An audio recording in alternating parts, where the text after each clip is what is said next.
Of this meeting of the City of San Angelo Development Corporation to be held today, September 10th, 2025 at 8:30 a.m. at the East Mezzanine of City Hall, 72 West College Avenue.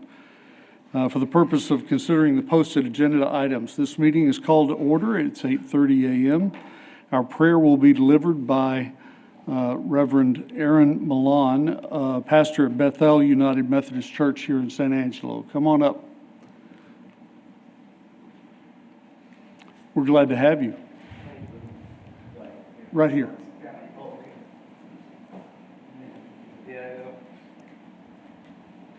Good morning, everyone. Good morning. I was about to say, welcome to the house of the Lord. Can be saying that all the time, but let us bow our heads and ask God to be here with us.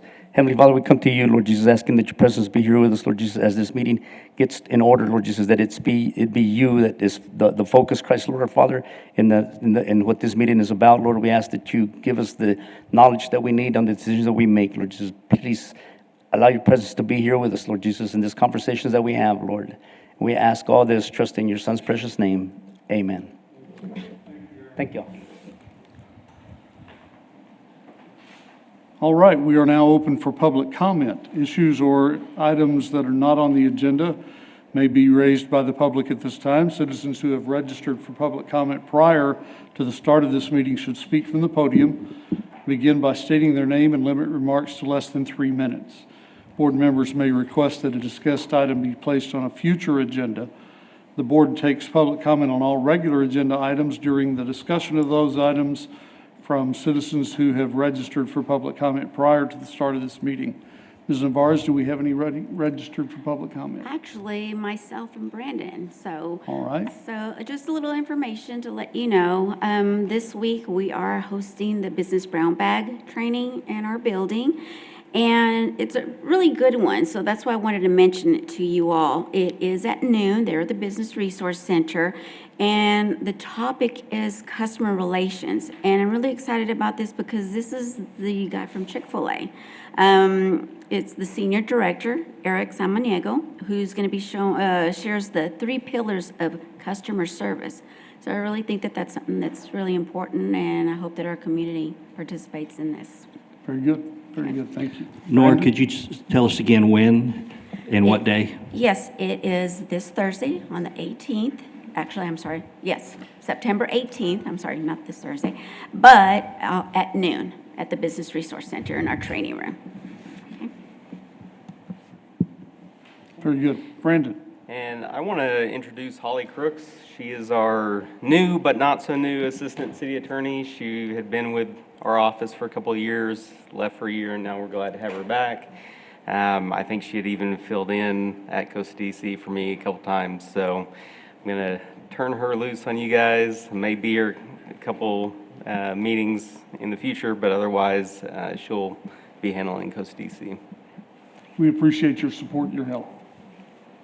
And Brandon, how long have you served this board? I think it was 2020-ish, somewhere in there. We appreciate your support and your advice as well. Thank you. I appreciate that. All right. Anything else for public comment? Just for the record, both of you broke your own rules. You did not say your name before you began your comments. You know me. All right. We'll now move directly to today's consent agenda, and on that consent agenda is considering approving the regular meeting minutes from August 13th, 2025 as presented by Nora Navarez. Do we have any discussion? Move approval. Second. We have a motion for approval and a second. Will you say aye? Aye. If not, will you say no, nay? And are there any abstentions? All right, it is done. Into the regular agenda, we'll move to presentation of regarding the indirect cost allocation plan process by Ryan Gaddy, Assistant Finance Director. Just take your time, Ryan.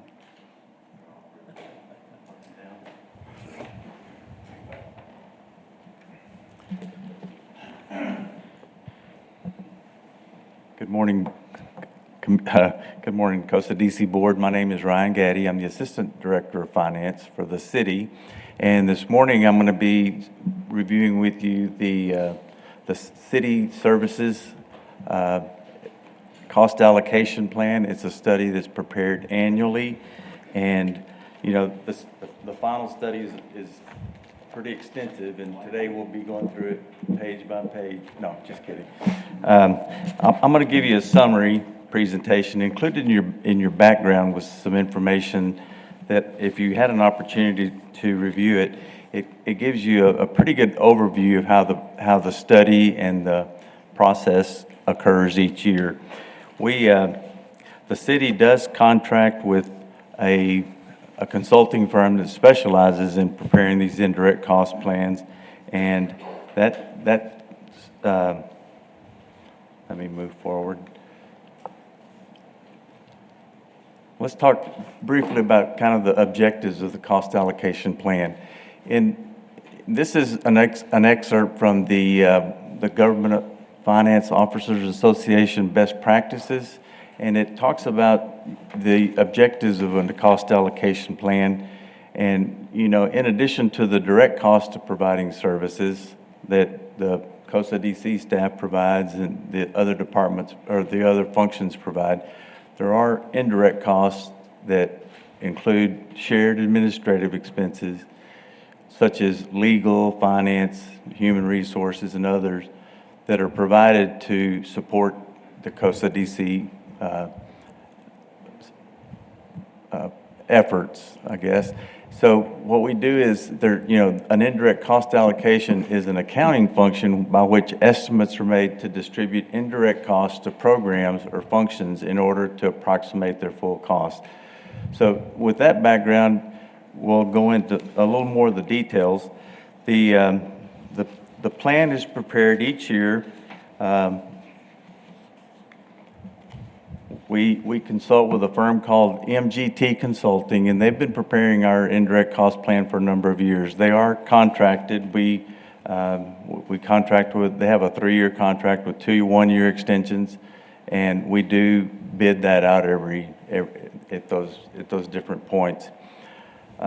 Typically, the plan is every year the plan is updated, and the update is started in the fourth quarter with the objective of having the plan prepared and complete so that we can include the indirect cost amounts into the budget for the following year. So the current year plan, so the fiscal year 26 plan, for an example, is based on the 25 budgeted expenditures, and it's the cost drivers or those cost drivers for that same time period for the fiscal year 25. So it's kind of the amounts that are included in the forthcoming budget are based on the amounts from the prior budget. So this is a 5-year recap or a summary of the allocations to COSA DC. And you can see on the left, these are the departments that provide services to the COSA DC operations.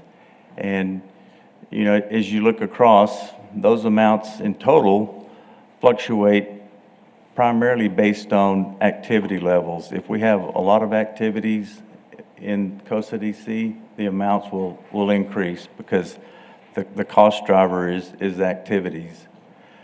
So you can see like fiscal year 21 to fiscal year 23, the costs were significantly higher than they are today because, quite frankly, the activities were higher. We've seen kind of a drop off in the activity that's kind of continued in the last 3 years. You can see from the chart that the primary service organizations is legal and finance, which are the 2 largest components of the cost. Now, whenever we did this, just to kind of level set the COSA DC portion, the $222,000 that is in the current year budget, the fiscal year 26 budget, that represents about 1.5% of the roughly $14 million that was allocated throughout this plan. So, in other words, 1.5% of the administrative costs for these departments is allocated to COSA DC. You know, just to kind of level set that, the water fund receives about 6%, and the sewer fund or the water reclamation fund receives about 5%. So, you know, in the grand scheme of things, that kind of makes it makes it a point of reference. When we did this presentation, I think back in '22, we had the consultant go out and look at some like Midland and Odessa, because I think they prepared the plans for them as well. And at that time, the COSA DC allocation as a percent of revenue was about 3%. The Midland was about 3%, and the Odessa was about 6%. So, you know, we feel pretty comfortable that the amount that we're allocating to COSA, or that's being allocated, is pretty reasonable and fair. So, included in the background is a good summary of kind of the primary steps included in the process. And also included in the background is a summary schedule that shows, you know, how the total amount of the administrative services costs are allocated across the different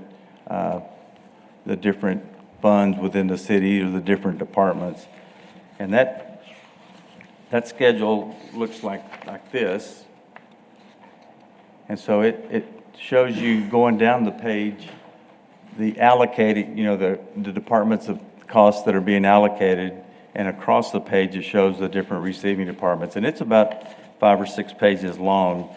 So the costs are, you know, distributed to all the departments across the city.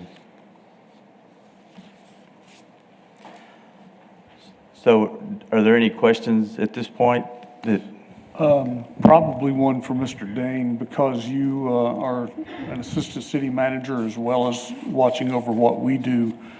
Does the drop-off from fiscal year 2023, I heard those awful words, due to lack of activity. Does that mean we're not doing our job? Or what does that indicate to you? I don't think it's a lack of activity. I think it's more a function of the volume activity has dropped off. Now, I mean, the activity levels, you know, are a function of how much activity is brought forth to the board. And I think it's, you know, I don't think there's any set amount of activity that's appropriate, but that's kind of the basic driver and the basic reason for the decline in the, and there were some fundamental changes. Instead of allocating information technology, in '24 we started using an internal service fund for that particular category. So that caused some amount of drop off. Purchasing activity did decline, you know, in the last couple of years. That's the one I was going to use as an example. In theory, activity levels drive this kind of thing. So if we had a lot of legal activity, we would expect to see that rise. In this case, Ryan mentioned purchasing. You can see 13, 10, 12, 15, and then it drops to about 5,500 for the last 2 years.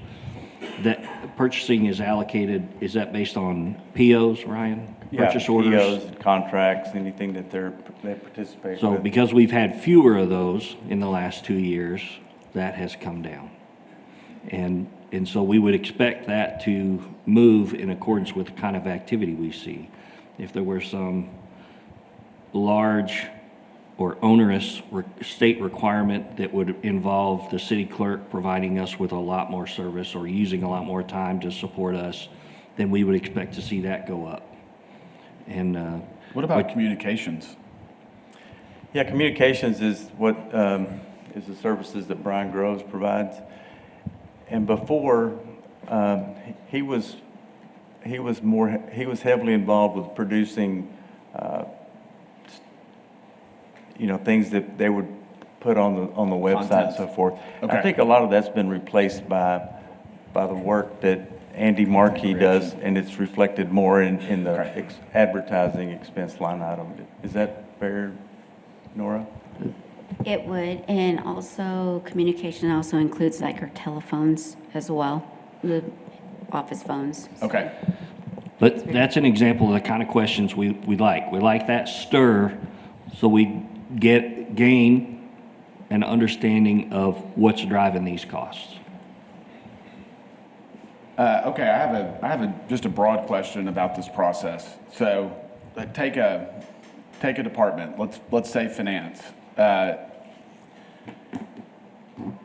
Do you determine what amount could be distributed across the departments that are reimbursing the city, like COSA DC, or is it based on workload? How do you settle on? Okay, that's a perfect question, because we took finance as an example of, because we don't have time, and we didn't want to go through the whole book on how costs are allocated. So we took finance because, it is the largest, and plus it's a good example of how a department with many activities is allocated in the plan. So if you look at finance, the costs for the department are functionalized and allocated based on these categories. So we have some general administrative activities that we perform. Of course, we prepare the budget, and the budget, those costs are allocated based on budgeted expenditures, so that's the driver. Purchasing, those costs are allocated based on purchasing activity, the number of POs, the P-card transactions and so forth. Water billing, which is utility billing, and those costs are allocated they're allocated directly to billing and receipts, and then those costs are allocated primarily to water and sewer. Employee payroll. Yep. Cash or treasury management. So each function has a unique method of allocating the costs. And then Development Corporation, we allocate the costs there based on kind of an assessment of our time, how much time we spend supporting COSA DC. So the next chart shows kind of, for allocating salaries and benefits, the consultant uses a table like this to determine how much time is allocated for each individual within finance. Okay. And so we'll use me as an example. I'm the assistant director of finance, so about 10% of my time is dedicated to general administrative type tasks, 20% to budget, about 5% to water billing, about 10% to payroll, 15% to treasury or banking and investments and debt, and then 35% to general accounting, and 5% to supporting COSA DC. And so this is the methodology that is used to allocate the salary and benefits for the department. Okay. And then the next step in the process is it takes those direct salaries and benefits plus any of our departmental costs like supplies, training and things, plus any costs that are allocated to finance from like city manager's office. There's a secondary allocation for these types of costs. And so those costs are grouped and then multiplied by whatever function driver to get the amount allocated to the departments. And so for all of the departments whose costs are allocated across, a similar methodology is used. And all of that is shown in the indirect cost plan. Okay. So, that's pretty much how the process works. And if you have any questions, it is, on the operating statement for both eco development and ballot, it is, I think the third largest category of expense. So it's important for, you to have a good understanding of how that amount is determined. Is there any questions? If I could, while you're wordsmithing your question. This presentation today is a result of us adding this to the contract, the staff service, the city services contract. Yep. Because there were questions raised about what is that amount? How is that determined? What is it? And so this is an attempt at transparency. And this is a presentation. It doesn't have to be the end of the conversation. And we can go from there. And if you want to pick departments and bring another set of slides back, we can look at another department next time, whatever you want. Or we can meet with you on the side, whatever you want. And we're happy to provide like a digital copy of this, if you want to walk through maybe one department. It's very entertaining, lots of spreadsheets. It is a happy place to be. Michael loves it, but, and one thing, I mean, I do want to mention, in the, it is the, if you look at the San Angelo Code of Ordinance, it does require Costa DC to contract with the city for the provision of administrative services, so. Yep. Something that complements this is your direct staff, Bob and Nora, and the unfilled permanent director position are on top of that. Right. I want to emphasize that, that we have always been encouraged to ask questions if we have them prior to these meetings and outside the office. They don't mind talking to us about what our questions might be and clarifying those items in personal and private conversations. So don't hesitate to reach out if you feel like you need something better explained. Additionally, this kind of conversation was at the root of the invitation for a couple of board members to come and participate and view the quarterly investment oversight committee meeting and see that part of it. It's a little deeper, a little more about investments, kind of thing that you guys do on a regular basis, Matt. And Steve has been there many times as our internal auditor. And I think we got that started when we had Dr. Jones and Max was the other participant. And to be clear, I'm not sure who we have dedicated now. You should be receiving invitations. Do we have people who want to attend that quarterly meeting? I received the invitation and Okay. have been going to those, yep. All right. This is I was just going to say, this is a really complex It is. and complicated process. My approach might be a little bit different. I kind of look at these items and think about the work that this board, the corporation needs in order for these tasks to be completed, and are the costs that we're paying the city for those services reasonable? And I think overall they look pretty reasonable. Finance obviously is a big number, 138,000. But I think there are a lot of services that are provided by the finance department, including payroll processing, that it adds up. So. I think, appreciate sharing this and the explanation, Ryan. This is very good. To have a complete picture, I think what's missing is on that page that had, Costa DC indirect costs from 20 through 26. Those are all the indirect or allocated costs. What's missing would be another column that would be direct costs. That was in our budget, that we, those would be actual, whether it's salaries, building expense, because we had that in the budget, what were all the direct costs? We remember seeing that. We didn't bring it with us today, but when you're looking at indirect, here's an allocation of $220,000. Here are your direct costs that we're also paying the city, or somebody's getting paid. To know that, okay, there's not a direct cost for finance, it's all handled under indirect.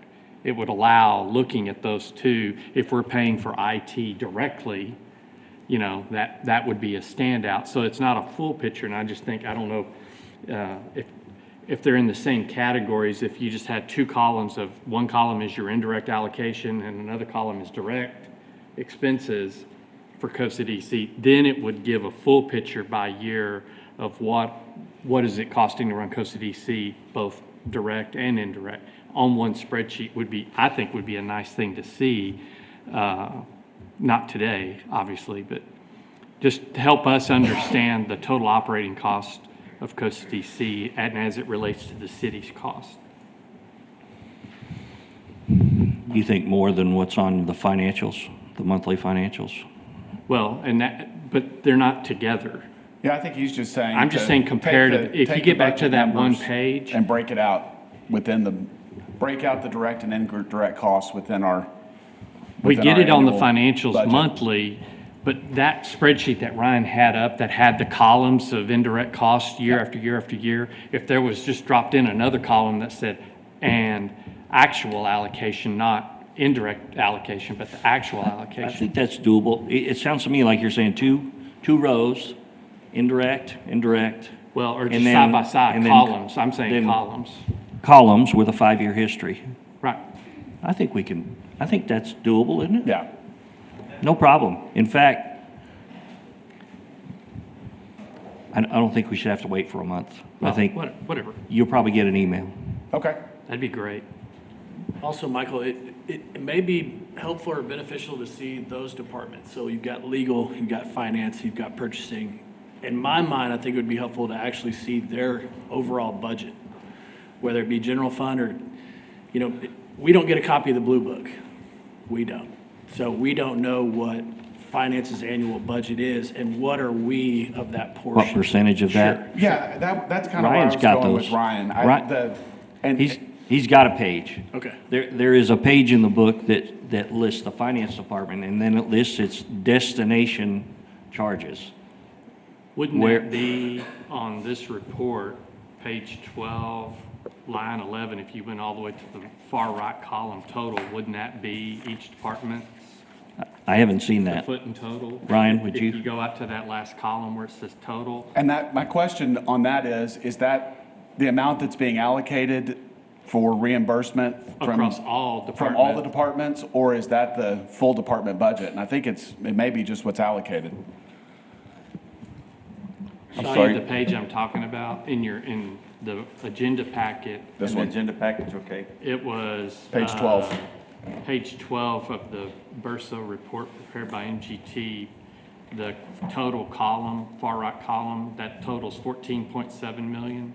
Right, that's the total cost that were allocated from That's all. the total allocated cost, not the total cost of each department. right. Right. So of all of the, basically, general fund departments, that's the cost, the total cost allocated was 14 million. How are the rest of those costs being paid for? Well, then the subsequent pages show you where that 14 million was, No. oh, how are they being paid for? Yeah, I get, The rest of the cost. This well- is what's being allocated. Right. So how is the rest of the finance department budget being funded?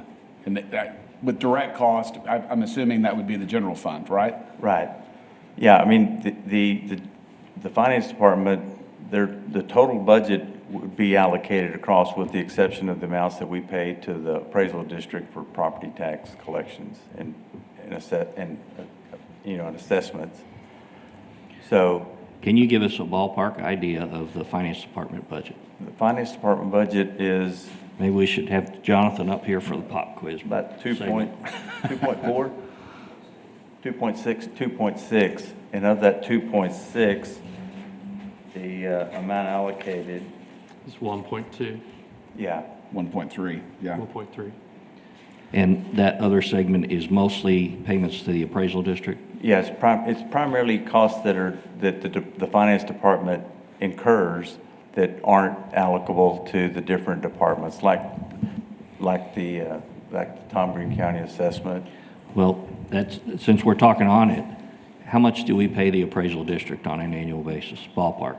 About $1 million. Is that $1 million for the service? they over $1 provide. million now. Uh-huh.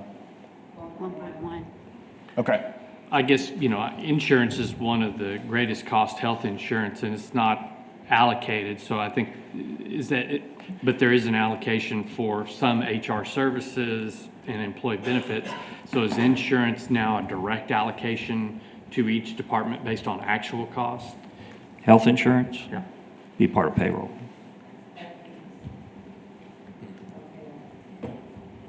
Which is not allocated. That's a direct, see, that's where That's what's missing from the not- spreadsheet it's are the not- direct costs. It's both. For them, it's direct. For him, For our- it's in the indirect cost. So to the extent that you have employees which perform all their work for you, it's a direct cost. But it is a piece of the Of cost. his indirect. It's a Exactly. benefit portion of ours, yeah.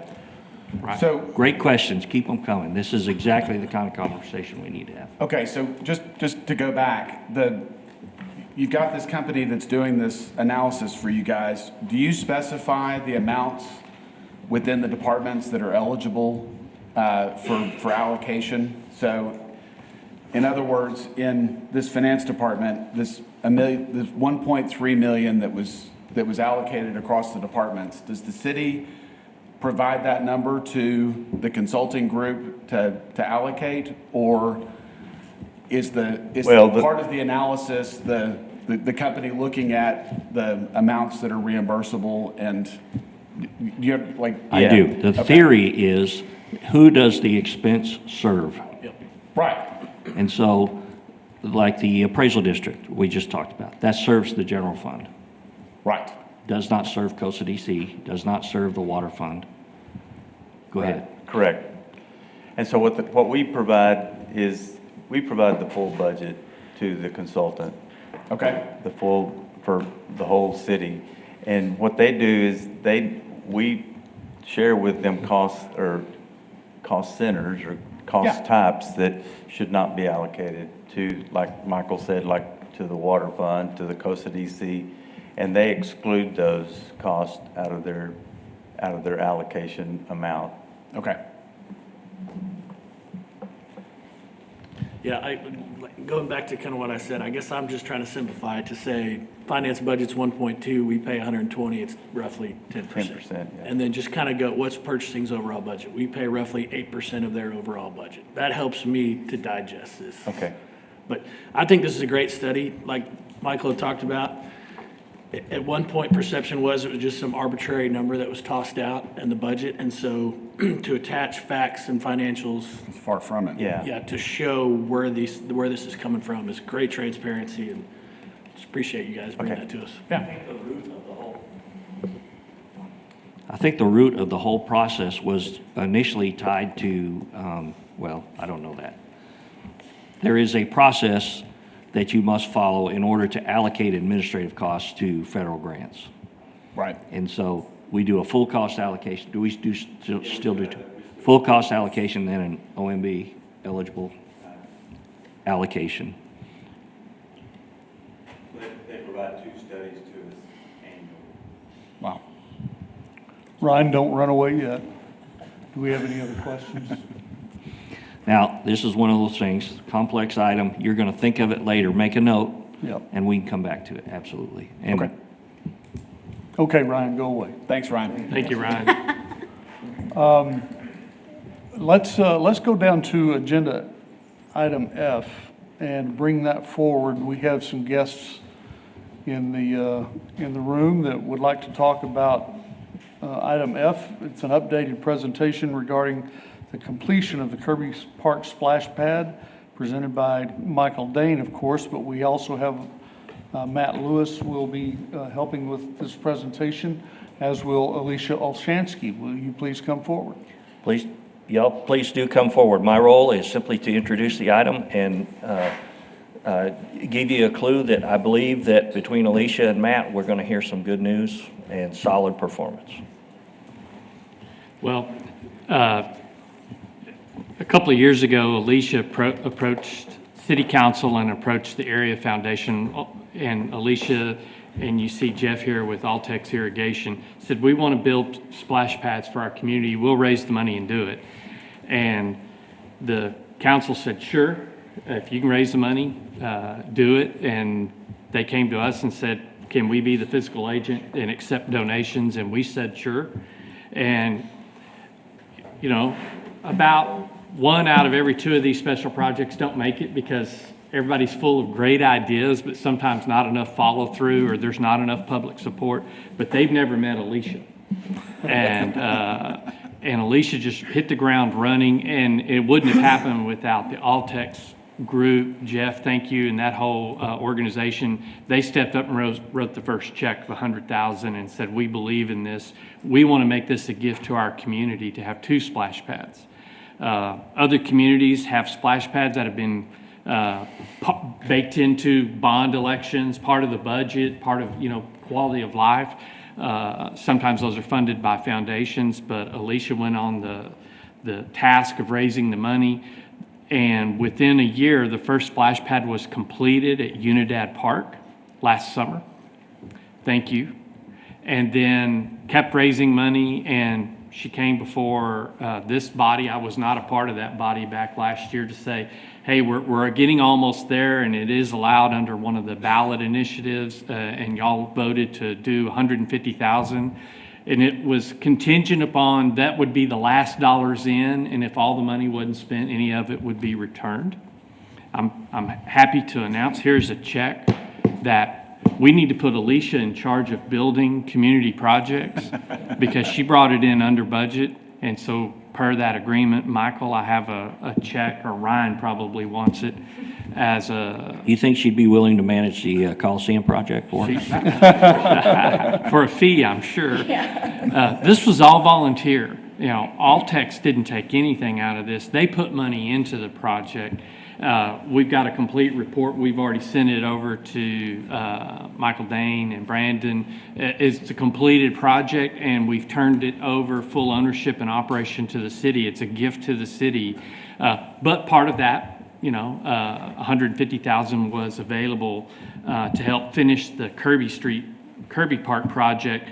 There was $19,625.64 will be coming back to Costa DC for unused funds. We've got some pictures, I think, Nora, but I just wanted to give a shout out to Altex and especially to Alicia, because this project simply would not have happened, and it happened in 2 years. Have y'all ever heard of a project that said we're going to start, and then it actually phase 1 is finished in a year and phase 2 is finished the next year? That's what the great community we live in. And Alicia, I appreciate you, and Jeff, thank you. Go. Okay, first of all, my apologies. They did send us pictures, and between the 2 of us, we overlooked that. But I am going to send you the pictures because those pictures are wonderful. I was going to say, yeah, just know the pictures are really great. They are, and my apologies for that. It's all right. It's all We'll let right. it slide this time. Ultimately, we just want to say thank y'all. Like I said, y'all, between the committee here, y'all did help produce it and, you know, finalize it. The last stretch was probably the hardest. You know, you've kind of, all your resources have been exhausted. You're asking for money here, you're asking for money there. I hate asking for money. I'd rather earn money. Asking for it is very difficult. Alicia was a big part of that in grants and fundraising, reaching out to the community. She did all the legwork. I did kind of the hustling in the background. I don't know, like I said, it's nice that we can bring that money back to the community. Hopefully that $19,000 can also be allocated to something else, or maybe even the start of a new project one day of another splash pad, who knows? But understanding that we did our due diligence, y'all asked us to respect your money, and that's what we did. So, and we did it with a lot of other people. There was a lot of other people involved with this besides Altex. There was a lot of donors. It was over 100+ donors stepped up to make this happen. Like I said, it's pretty unreal to me. And like Alicia was she was the motor. She kept everything running for sure. You got anything to say? No? Does anybody have any questions about the project or any more? What was the total cost of the two projects or Combine the two projects? Yes. So when we first did the budgeting, our total project was estimated to come out to be 900,000, so just shy of $1 million. And we had over 800,000 collected monetary donations through businesses, individuals, and grants. And then we had over 150,000 in-kind donations. A smaller portion of that was advertising, though that did make a large impact. But a huge part of the in-kind was through project materials and labor. And that was all done by local businesses. Yeah, I would like to state, we used everybody local as best we could. I mean, the manufacturer of the equipment, once we couldn't use, and then their licensed contractor. But we insisted when the licensed contractor showed up, he's used to bringing in material from Dallas, Fort Worth, wherever it may be, and we insisted on don't bring any material outside of San Angelo to us. And so we between Altex, Angelo Plumbing, we tried to keep we did, like, as best as we could. We kept everything local. And I'd like to harp on that a little bit with the city of San Angelo as well, to try to stay local. Because it's local guys that made this happen, and we should shop local, guaranteed. Yeah, local businesses provided, I've got a detailed budget breakdown if you'd like that, but over $150,000 of in-kind, real in-kind contribution by locals to this project. That's not counting, there were a lot of those businesses gave in-kind and wrote a check.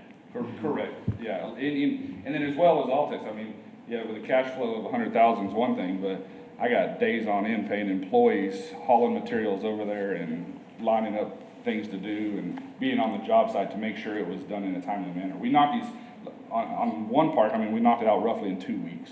When it was go time and we had all the stuff accomplished with the city, and it was go time. Like, we're not stopping, we're not slowing down. We got to get this over with because I got a business to run. So ultimately, we accomplished that stuff very quickly when it was game time. So it all went really smooth. And once again, thanks to the committee here for allowing us to do that. Again, a big shout out to Altex and Alicia and Jeff. Appreciate you all.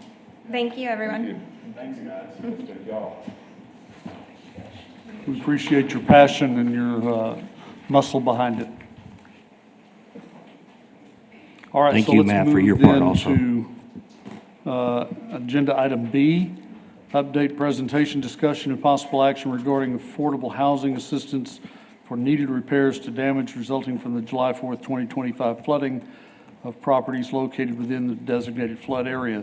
Presentation by Stephanie Hamby, who is the Executive Director of Galilee CDC, and there she is. Good morning. All right, so last time we said we would come to you with some information on how we estimate spending this money. So we talked about last time, you approved $183,000 to come before the 60 days was up because it was coming from a different fund, more for the front end work of things, roofs, plumbing, gas, sewer lines, those kinds of things. All this work that needs to be done prior to us actually sheetrocking and getting inside the house and getting work done. So talking with some of my staff and the assessors that have been out there, we really don't, it's hard to tell. Every house is different. Every house, we find something new we didn't expect to find. So we just split it in half.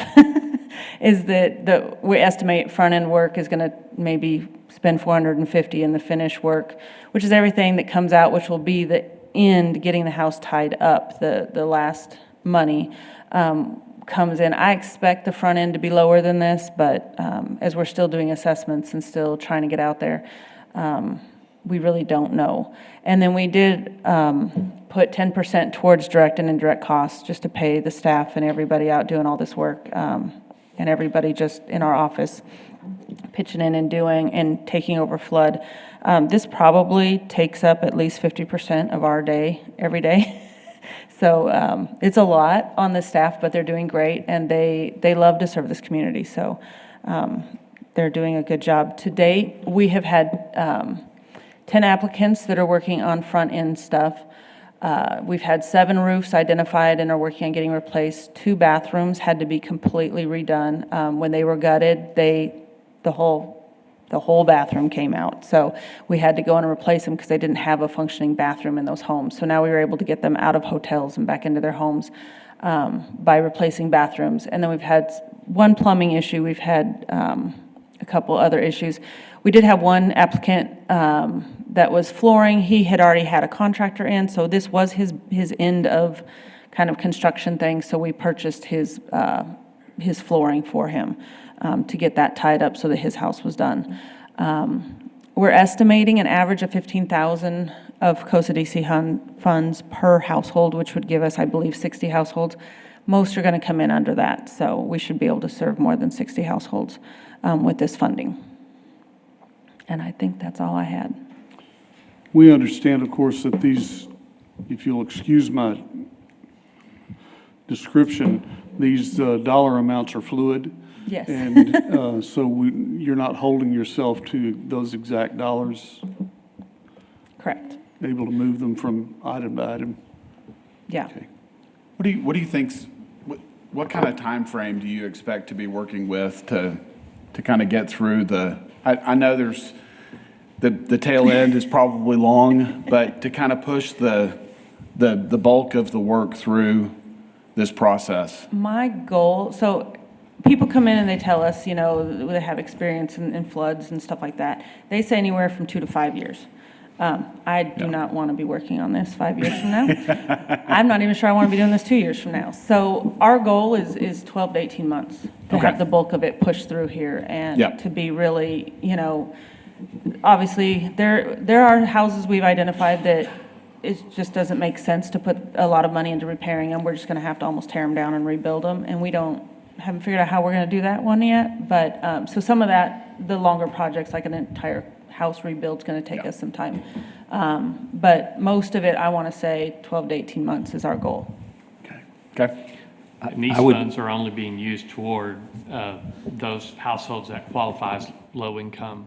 Yes, so we have put together an application packet, so we verify their income, and they own the home and all that, and they're under 80% of HUD's income limit, which is the requirement. And the public, you know, if they're watching this or reading the transcript, if they want to participate, they need to ask, because y'all don't beat on someone's door saying, we're here to help you. They do need to raise their hand and say, I'm looking for help. Do I qualify for help? And the best way to do that is the Community Action Agency has got an intake form that we're all participating and we're all sharing and pointing impacted households to. And that intake form is then, okay, they meet this qualification, this gets to Stephanie. You know, they may be eligible for other assistance. Those caseworkers are also helping people through the FEMA process if there's appeals or need additional information. In other words, there's caseworkers helping that are helping feed that. And if someone doesn't qualify, Stephanie DeGalilee is also helping folks that maybe they're above that income number. We've got other dollars that we're trying to make sure we're helping everyone. The goal is to get everyone safe, secure, and in a sanitary situation Right. as soon as possible. Yes, and we do have that needs assessment on our website as well. So anytime we get the needs assessment, it comes in, we send assessors out to the house, and they go and they do a house assessment for us, and they calculate how much sheetrock, how much flooring, all the things that need to be done in the house.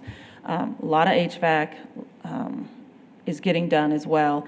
So, and then if it triggers something that we think could be used under COSA DC, then we have them come in and fill out the full application for the COSA DC funds. And if, as long as they qualify for that, then we pay for that contractor out of that fund. And then move to the next step of the house for that. what is the ballpark income cutoff? Or, I mean, is it complicated or is it just? No. It's done by household size, so most of them are probably two-family households, so I think it's a little over $42,000 is the max they can have in order for us to be under 80% of HUD. So it's fairly high, and a lot of the homes that we work in are older people who are on Social Security retirement, so they Is it easily meet it. Two-family households or two-income households? Two-person households. Two-person. Yes, okay. so it counts the number of people residing in the home. Okay. So if it's a couple, it'd be 42,000? Yeah, if it's a family of four, it's, I think, 54,000. Okay, okay, thank you. Any other questions? At some point, we should probably turn Travis's question into a statement and develop an end to this. I don't think we're anywhere near that, but depending on the demand curve at some point, and match that up with what the Area Foundation is doing also. Well, we're part of the long-term recovery group, which Stephanie is a part of, which a lot of nonprofit organizations in our community, as well as governmental organizations, we're all voluntarily together. We're meeting weekly. Where are we? What are we doing? How are we getting there? I mean, so, you know, and those are quick and dirty, and then get back to work. And oh, by the way, every organization that's participating, not a one of us have that as part of our job description, is to do disaster recovery and manage that. So the community has really stepped up. And when we've met with the FEMA and the Texas Department of Emergency Management, you know, they're holding up San Angelo as the poster child for the way it was done right. We really were getting together ahead of time and planning for disaster. Whenever we did a mock disaster earlier this year, guess what it was for? A flood. You know, thinking we wouldn't be, you know, if we planned really well, we wouldn't have to respond. So here we are responding. But this long-term recovery group, that is the community partners that are all pitching in, that are all helping. We've got a tremendous amount of, Stephanie is also coordinating visiting out-of-town organizations that are coming in, because if Samaritan's Purse is helping with this house and they're working on it, well, then let's move to the next house. And there's a lot of coordinating of this. Sheer numbers, this will blow you away. We were looking at some FEMA numbers. There's 1,854 verified FEMA locations in Tom Green County. 1,854. If you look at the 10 counties that are FEMA declared, that includes Kerr County, Travis County, Williamson County, Burnett County, Kimball, Mason, McCullough, Tom Green. We've got 48% of the damage in Tom Green County, almost more than everybody else put together. Now, if you're in Kerr County, they had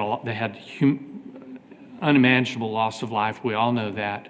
A lot of business property impacted in Kerr. If you think about a camp or an RV, you know, the stores, everything, you know, there was, so they've gotten tremendous damage. But houses, it's Tom Green County. So we've got, I mean, I would love to see this done quick, and I think we're moving as quick as we can. The reality is, it is going to be rebuilding homes takes a while. Cobbling together the money. The maximum amount FEMA will give you, the max amount FEMA will give you is $44,000. So I don't know, you look at your home, and if you were living up there and it was totaled, how far could you get? So, so we're all figuring out how to cobble it together, and we're helping our families as much as we can, as fast as we can. And I appreciate, Stephanie, very much what you're doing. You bet. We enjoy it. Any other questions? Okay. Are we good then for the most part? Okay. Yeah. Good. Thank you, guys. Thanks, Stephanie. A housekeeping question. When will we have a contract official after the 60-day period, isn't that later this month? And we can Yep, do a contract? That's what I was about to add. So we've already done an amendment to the contract to allow for the immediate use of the 183,000.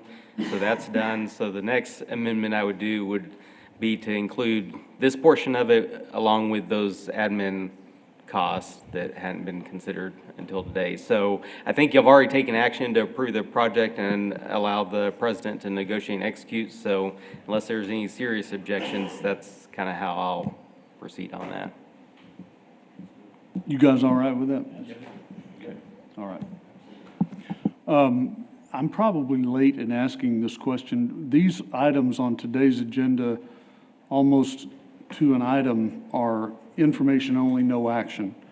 But do we have public comment registered for any of these? All right, so we'll just keep moving in. All right. Thank you, Stephanie. Next is an update and discussion, possible action regarding the project for damage repairs needed as a result of the July 4th, 2025 flooding to businesses located in the designated flood area. And Desiree Johnson is here with ASU SBDC. If she's not here, Yes, hello, board. My name is Elizabeth Dantzler. I'm actually representing Desiree. I'm one of the certified business advisors at the ASU Small Business Development Center. She wants to send her regards. She's unfortunately ill today.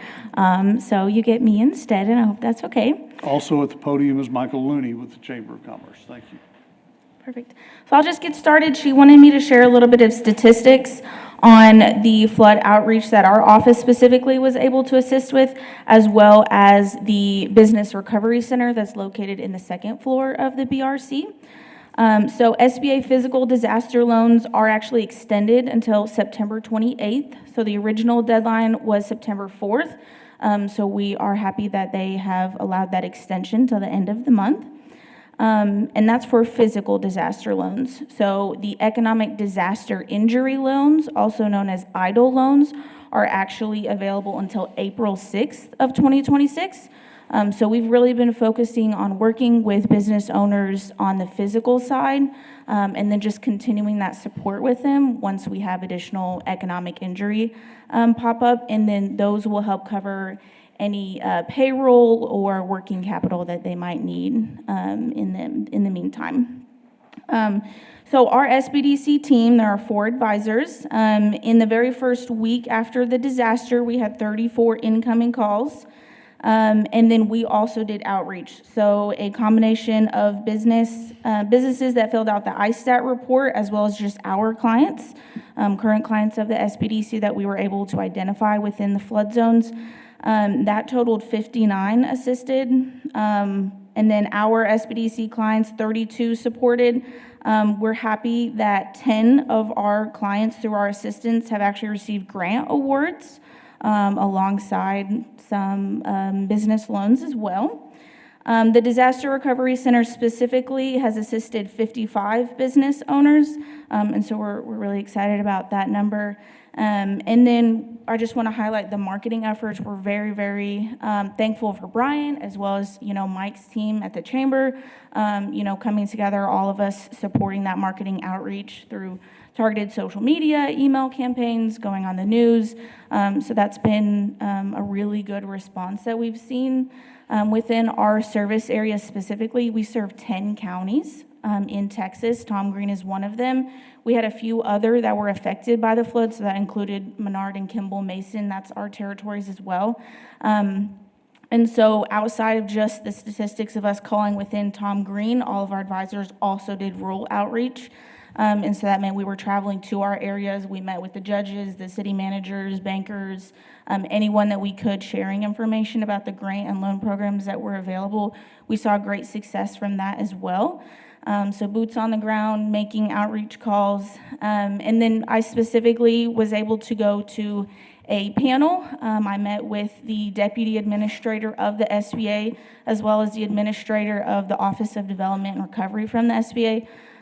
So they did a roundtable in Kerr County. So I was excited to represent Tom Green County and San Angelo specifically within that meeting, and really give the SBA feedback on how that process went, what was going on in our areas, and provide that update. So any questions for us? Okay, we're here to continue supporting business owners as they are now in their recovery and rebuilding phase for the next few months. Thank you. Mike, I feel fairly certain you have something to add. Michael Looney, I'm the VP of Economic Development with the San Angelo Chamber of Commerce. Since the floods affected San Angelo, our department went into action on doing direct outreach to industrial and commercial operations all along the flood zone.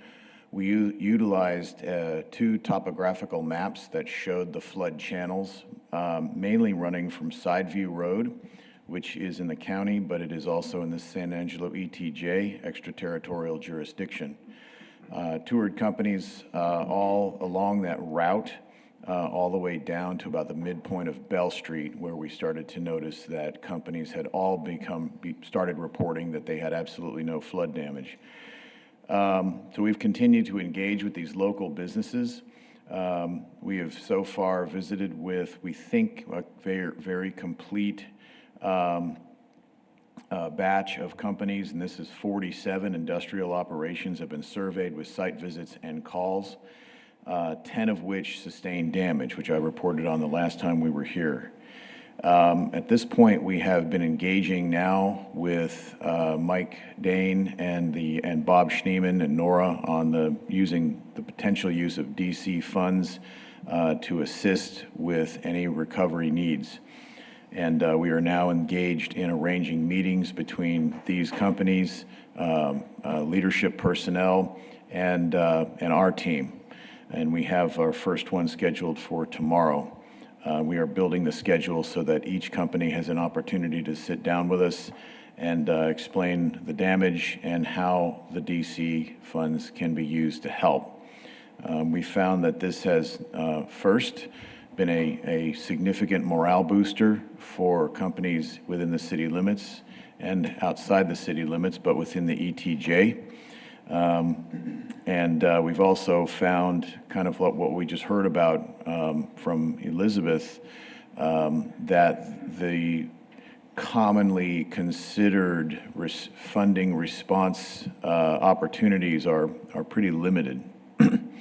So we think that this is going to be a way for us to utilize DC funds very effectively. And that concludes my report. Quick question for you for clarification.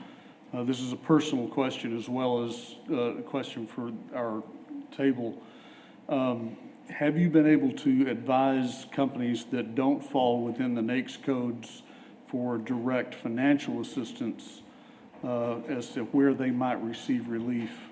Yes. My company, of course, was on Sideview Road and received a great deal of damage, but we don't fall in any category for financial assistance. Have you been able to advise those companies as well? Yes, most of those, or all those that are unable to receive any funding from the DC, we have sent over to Matt over at the Area Foundation, the San Angelo Area Foundation.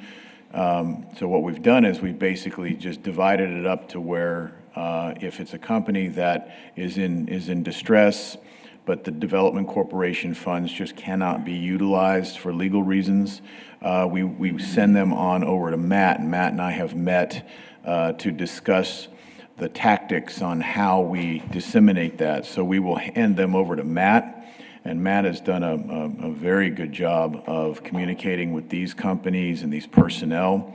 I would also say that because of the fact that Matt Lewis and his team have really been thrust to the forefront of a part of this recovery effort, Matt is very skilled at really counseling and empathizing with and understanding not just the physical damage to these companies' plants, but also just the psychological trauma that occurs. And so I was really impressed by that, and that feedback has come back to me too. So there's always some counseling that goes on with these kinds of outreach meetings, but yes, we are sending them on to that.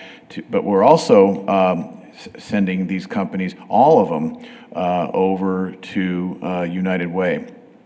which has really basically stepped to the fore as the coordinator of a large portion of the regional response with multiple agencies. And so every week, we're talking to each one of these 10 companies to check in with them and see how they're doing. Most of them are well along with recovery, but some of them are still stalled a bit. And really, it just comes down to why would a company be stalled on that? One, it's because their businesses largely are out of the region, so there's a lot of travel, and they just haven't had time to rebuild the farm, so to speak. And then also some of them have more plentiful spendable dollars than others. And so we're being very mindful of understanding all the different particularities with each company. Yep. I can affirm for you that Matt and the San Angelo Area Foundation have done an incredible job of reaching out and helping with information, as much information as they have. They have been very generous to share with me and with other companies. If I could, Rick, if I could share also with what the SBDC and the SBA have been doing, we have set aside and we've actually funded an organization that specializes in addressing businesses that have been impacted by the flooding. It's called Lift Fund. So if you Google Lift Fund, LIFT FUND, and they've already got the links working. We're testing it. I was hoping I could announce it officially today, so it's unofficially, but the money's there. It's operating. The challenge is if you click on it and go to it, it says the Hill Country Flood Relief Program, because they have been doing the Hill Country Flood Relief Program in Kirk County. And that has been funded by donors in the Hill Country. We're copying that and going to have a San Angelo area flood relief for businesses.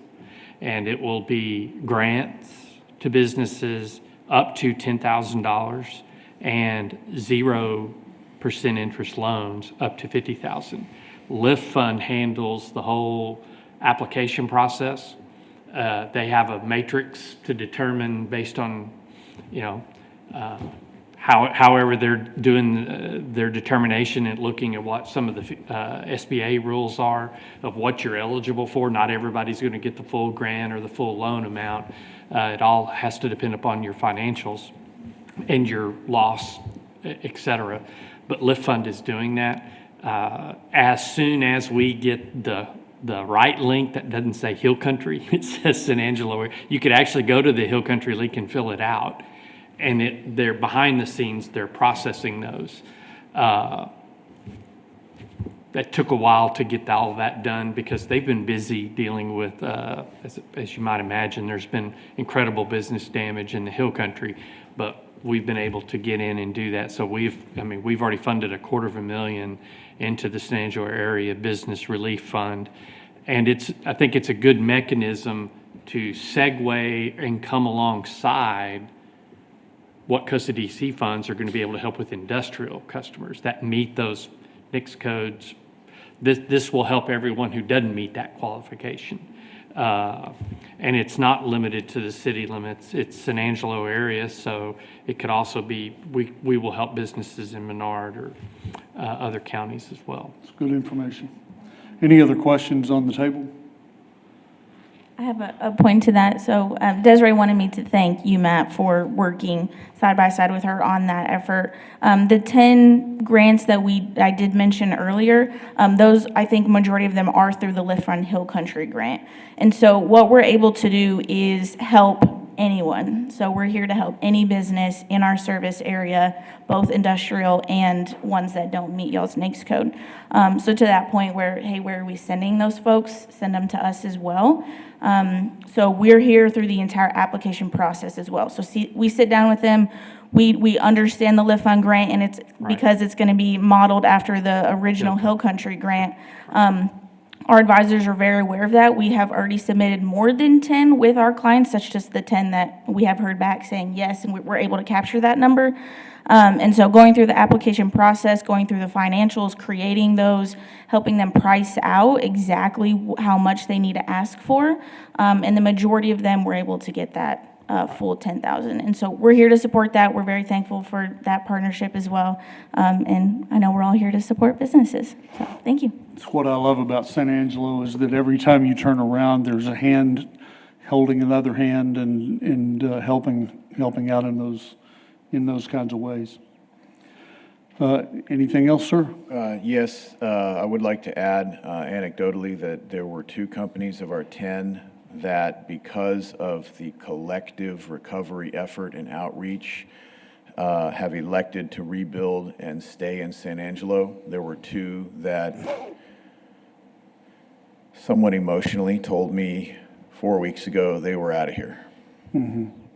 And one of them is looking at land in the industrial park. It's very interesting there. If you look at the topo maps and you do flood overlays for 500-year floods, there is an ancient riverbed that runs basically from Sideview Road along the Bell Street corridor. It's very shallow and it's very wide and it moves very fast. It's extremely rare, but I did see one business. We walked their land, and the soil had been excavated, and there is a 12-foot by 20-foot canyon that is very smooth rock, because it long time ago had been a river channel, and it runs right through the middle of town, all the way from north to south. It's absolutely amazing. And those companies, the companies on this 10 list were all within probably right next to or within about 100 feet of that river channel. So at least we knew kind of how to look for companies, you know? So anyway, thank you. Well, we've got some businesses in town that will need to change their names from 3 Rivers to 4. I think they'd rather just stay. Yeah. All right. Any other comment or question regarding those topics? We'll move on to the business plan competition, and Nora has an update for us along with the SBDC.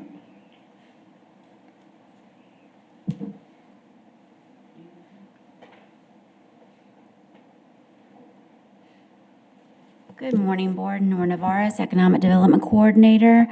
Ms. Elizabeth is here with me as well. So as we're going through the business plan competition right now, we received 37 entries, and what was due on August 8th was a 2-page business overview and their entry form. So we selected 6 to proceed to phase 2. So currently, right now, they're working with SBDC, and yesterday, Desiree and I did a Zoom meeting with those 6 finalists and reviewed the agreement that we have those winners. We like to do that so that we can prepare them to what to expect once they've been awarded, and then also give them a little peek as to what entails in that agreement. And we don't try to make the review that they have to provide annually. The annual report that they provide us is just for 2 years. And so I try to make that as simple as possible for them, so that way they can continue focusing on their business. So I'm going to let Ms. Elizabeth here speak about the students that will be working with them.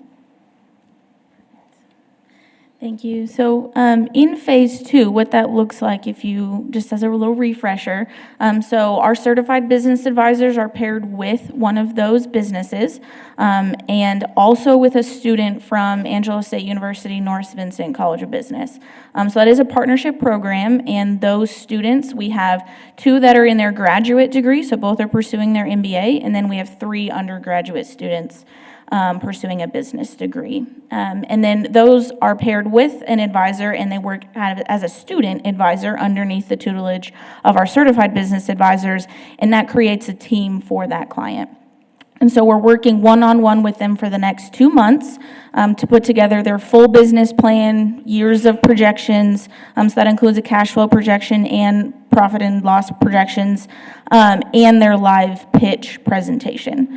And so those students get real-world experience in their classroom, and every year we hear great remarks from the students. They're going to be seeing projects such as market research, some of that financial data if that's their degree plan, helping write it and craft it and edit the business plan, help with the pitch process, preparing. Of course, the business owners are the ones doing the actual pitch to the judging panel. And so it's just a really great learning opportunity for them, and it's our favorite season, is working side by side. In the competition, of course, it is a very competitive competition when we're talking about the money that y'all have gifted them. And so we're very thankful for that, and we're excited to have the announcement on November 12th. So, any questions? All right, thank Okay, you for thank your help today. Next is an update, discussion, possible.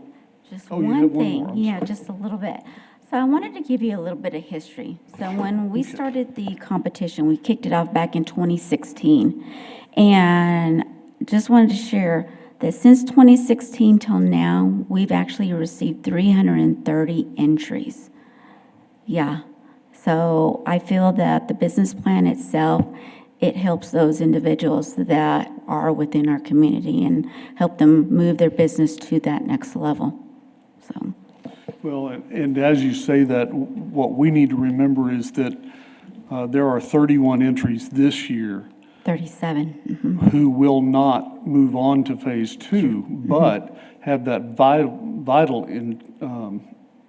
information and learning curve that will help them move on to their business to the next level, Right. whether they continue in our competition or not. Yes. that's A lot of times, it's always hard that day that we make the announcement. You know, there are those that are disappointed, but they are also encouraged because now not only have they learned more about themselves, but more about their business, and they also appreciate the students that work with them as well. So it's a good opportunity for everyone. Everybody who enters gets something Yes. out of the process. Yes. And we always encourage repeat entries. So a lot of times, if you don't move forward one year, I'm sorry. We always encourage re-entries. So if you don't move forward this year, we encourage you to do it next year. Every year, your business is stronger. You know it better, and so we encourage that. And most of the folks that maybe didn't move forward, we're still working one-on-one with them through our advising team. So.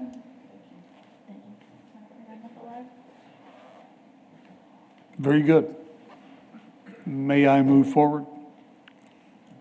All right, okay, so we'll move on to the next agenda item, an update, discussion, and possible action regarding improvements at the San Angelo Business and Industrial Park, including engineering design of phases 2 and 3. Is that 2 and 3 or 2.3?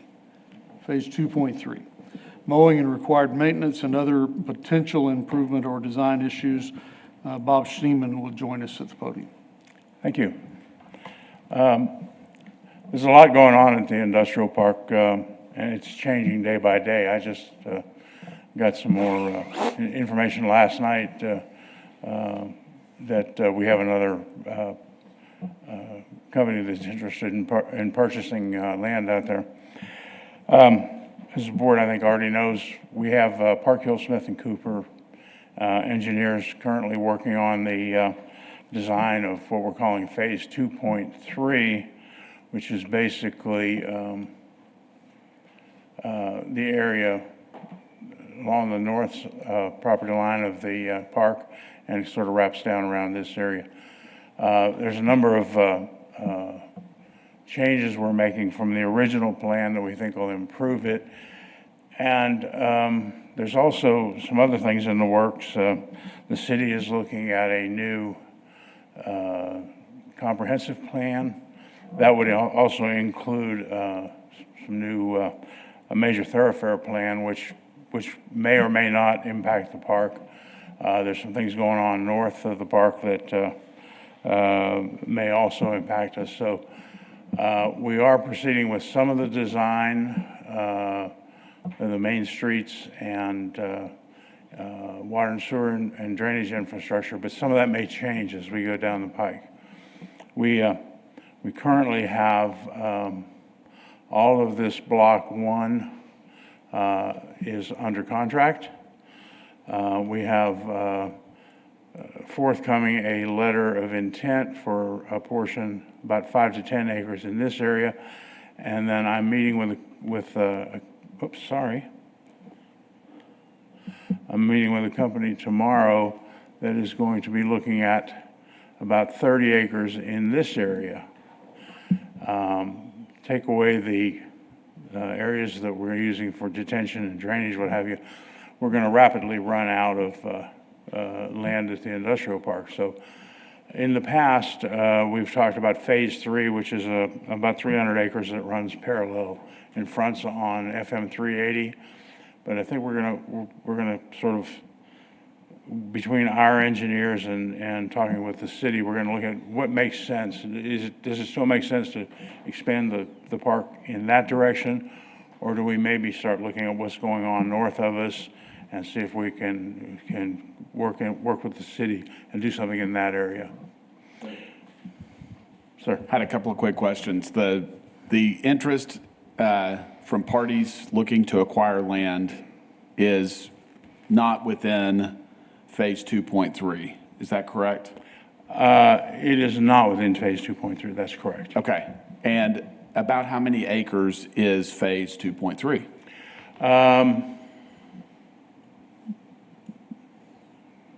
See if I can do this. There's about 30 acres there, 20 acres there, so 50. Most of this area down in this area will be detention pond.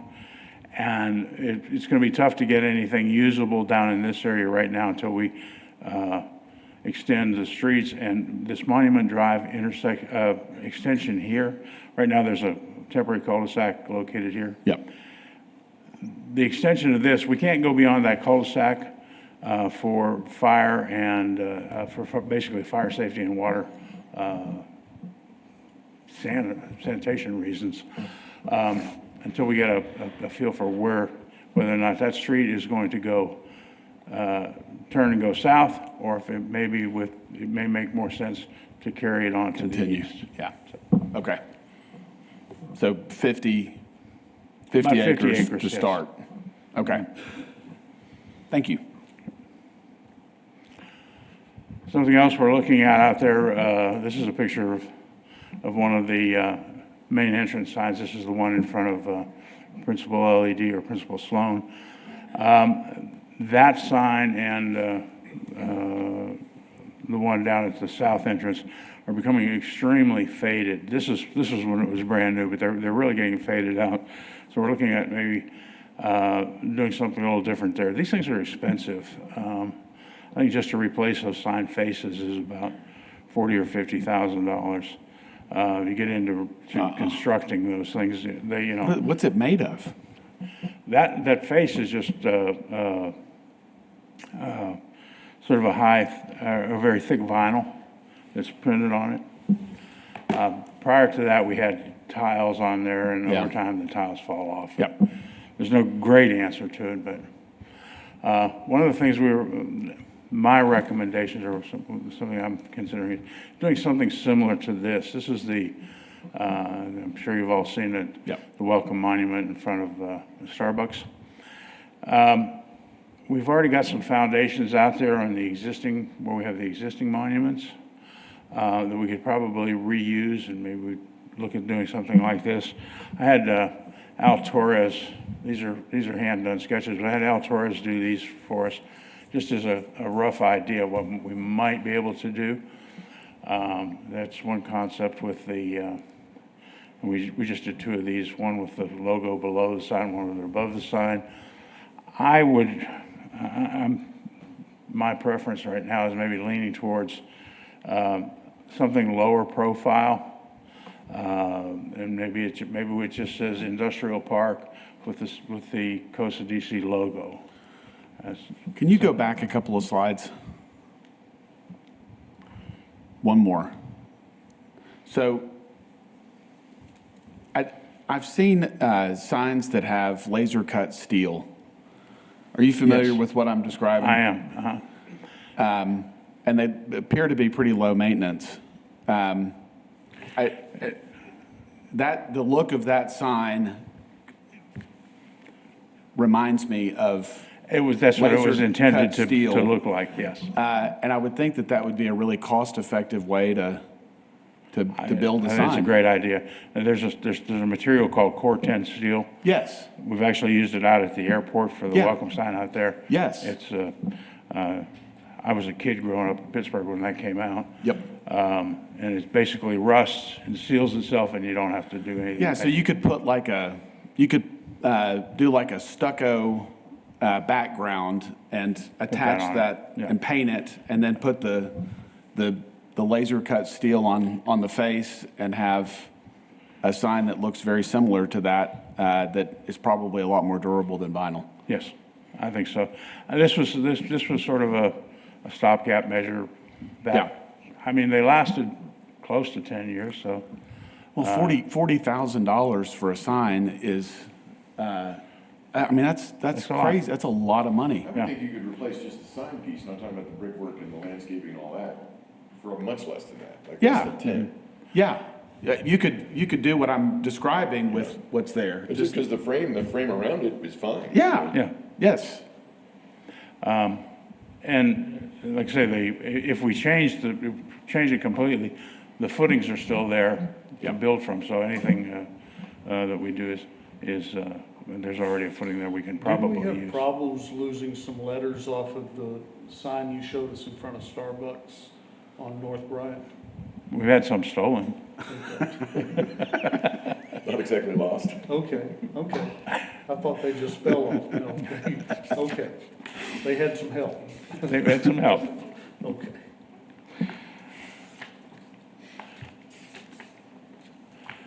Okay, as far as the signs go, we're early on looking at that, so I'll probably be bringing back some more ideas.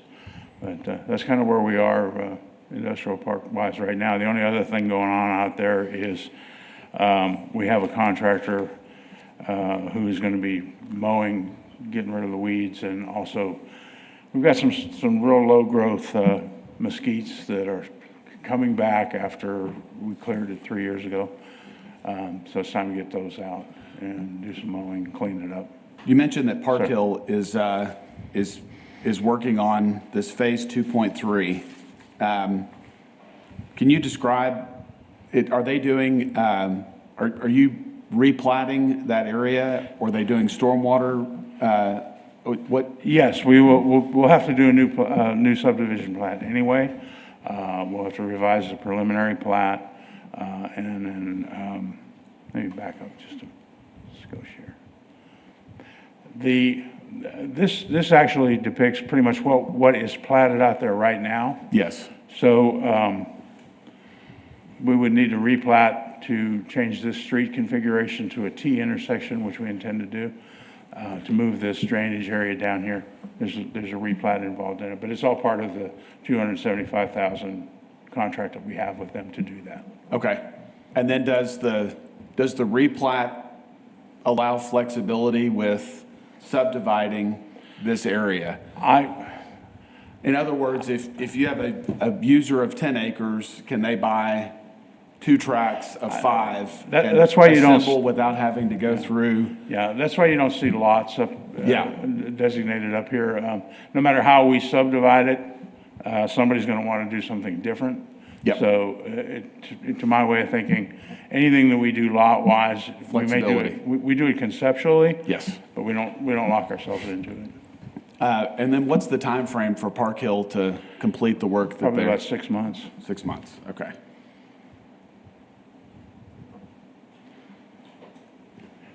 Okay. Are our plans to solicit from some local sign companies ideas and cost estimates? Yes. And I'm going to try to work with Al Torres a little bit more, maybe get some front-end ideas, and then say, these are kind of the areas that we'd like to look at, or concepts we'd like to look at, and then kind of turn it over to them, let them say, okay, this is what we think you should do. Let the people who do that for a living let us know what they think we need. Might make sense to get Principal Sloan to weigh in on that, since they build signs and lighting and all that. Provide a lot sort of thing. lighting to sign companies, they do. The stuff that we have out there now is not technically, it basically is not lit. We had some solar panels out there on a couple of them, and some solar lights. Early on, the solar panel and batteries from at the South End Monument were stolen. So there's a nice pole out there, stainless steel pole with nothing else connected to it. So yeah, that's another thing. Vandalism is something else we got to look at. I think you've kind of touched on this, but I'm a really big fan of durable signage. Yes. Something that doesn't require a lot of maintenance, doesn't have to be replaced every 5 or 10 years. In my experience, vinyl in this market isn't going to last very long. The sun's just going to beat it to death. Yeah. The two that face basically south or southwest. Yes. Have really faded. Yep. The one that faces more northwest hasn't faded much at all. Durability is one of the key features of what Al developed. Yeah. The other thing that impairs durability is including the current logo, because as soon as we update our logo, the sign has to be changed. And so, would you move forward to that Can rock? we exclude that logo? Pardon me? Can we exclude the logo? I think we should. Just simplify. Exactly. Exclude the logo. That's consistent with what we've done. It is durable. Yeah. And if we use some special material like the laser cut steel on a rock background, we plug some, maybe not low end solar lights to light it up, but something that's a little bit durable. Yep. Then and plant something that doesn't require an irrigation system. Then Now, I do know that, of course, this one includes underground electrical, irrigation, and landscaping. It was about $100,000 for that. I don't think we need to spend that kind of money on the signage for the business part, but. But the sign needs to look decent. It does. It does need to look good. So we'd like to do Clean, this, but simple, durable. less expensive Yeah, super durable. and super durable, yeah. All right. All right. Any other advice for Bob? Okay, thank you, Find Bob. another job, because I'm not good at this one. No, not of course not. You touched on the mowing and grubbing Yes, that's sir. going to be done out there. Does the expense involved in that fall under our limit of, We already have that contract in process. all right, There's no board action on that is required. okay, It's within the director's. that's my purview. question. All right, thank you, Bob. Thank you. We'll move into executive session under the provision of Government Code Title 5, Ethics, Subtitle A, Open Government, Chapter 551, Open Meeting, Subchapter D, Exceptions to Requirement that meetings be open under the following sections. Sections 551.087, Business Prospect Negotiations regarding Allen's Transport, Long Industries, Pitts Fabrication, Permian Radiator, and Tricor Steel. We are now in executive session. It is 10 o'clock, 10:03. It's discussed in closed session. If needed, there are none. Announcement and consideration of future agenda items, none so far. Do we have any that we'd like to add to the future agenda? Mike touched on the field trip idea. I'd love to go see some of those things sometime after this meeting or whatever.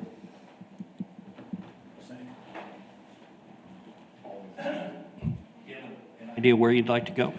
No, I mean, he mentioned several, I just like to get a visual on some of it. When I came on this, Bob toured me around all those, and you get a lot better feel for what it is when you see it. And, these companies that we talk about, it'd be neat to see what they're actually up to. Okay. Has there been any work done out at the airport since last we toured that place? We can set up for wherever y'all want to go. You said Allen's is probably worth looking at? Yeah. Is that something the board might be interested in? Why don't we maybe try to come up with a tour sort of route for the next meeting, and we'll see what y'all think about it. And, yeah. All right. And anytime anybody wants to go on, just say, hey, you know, I'd like to go out and see this or that or the other thing, give me a holler. The airport, they're getting close to letting the contract on the South Taxi Lane project. Okay. That's an exciting development. They do. That's good. Yes, very exciting.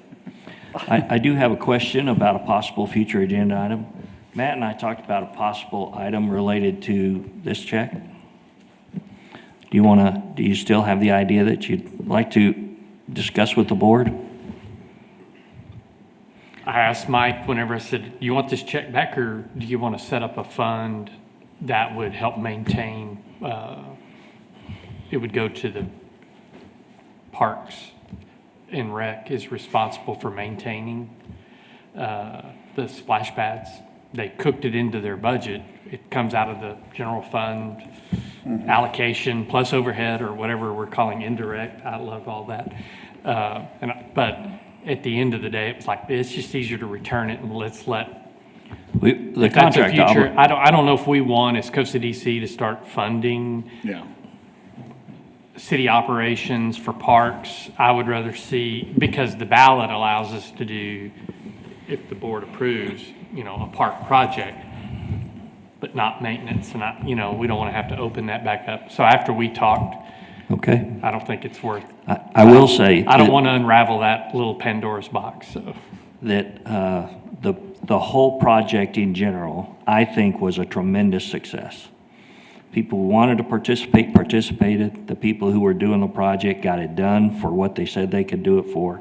And so while we don't need to make any kind of an official designation, I think if we can store that seed up here and keep in mind that we won't be ready when another public-private partnership opportunity comes along. It just to get those kind of improvements done. They tell me that the splash pads are very popular.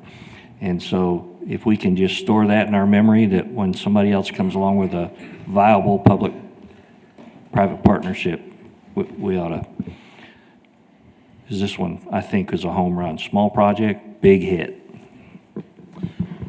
There's an item I'd like to add to a future agenda and possibly the next one. I'm concerned about some of the things I'm hearing about Goodfellow and the possible reassignment and realignment that might happen at Goodfellow. I'd love for us to explore how we might be able to assist Goodfellow with some of their objectives, so that we continue to stay interested in that partnership with Goodfellow. So I don't know exactly how to put that, but I'd like for us to explore how we assist Goodfellow with their mission. I think in the last couple of months, we've heard information out of the chamber about restarting a Goodfellow Booster Club. And I think being a partner in that would be a good idea. And so, Steve, would you be all right giving us an update on that? And All right. We'll do it. All right, so we'll add that to the next agenda. Anything else that you want to add to our discussions with a board as strong as this one is? I want us to exercise. I want us to move forward instead of just managing things as they come to us. So if you have dreams and ideas and visions, let's talk about them. Okay, all right. Seeing no other business, I will entertain a motion to. Motion to adjourn. Quick reminder that all Costa DC meetings are broadcast on Channel 17 Government Access at 8 a.m. every Wednesday. After each meeting, our next meeting is scheduled for October 8th at 8:30 a.m. here in the East Mezzanine at City Hall at 72 West College Avenue. We have a motion and a second. If you're in favor of approving adjournment, say bye. If not, say nay, and it is done. The meeting is adjourned.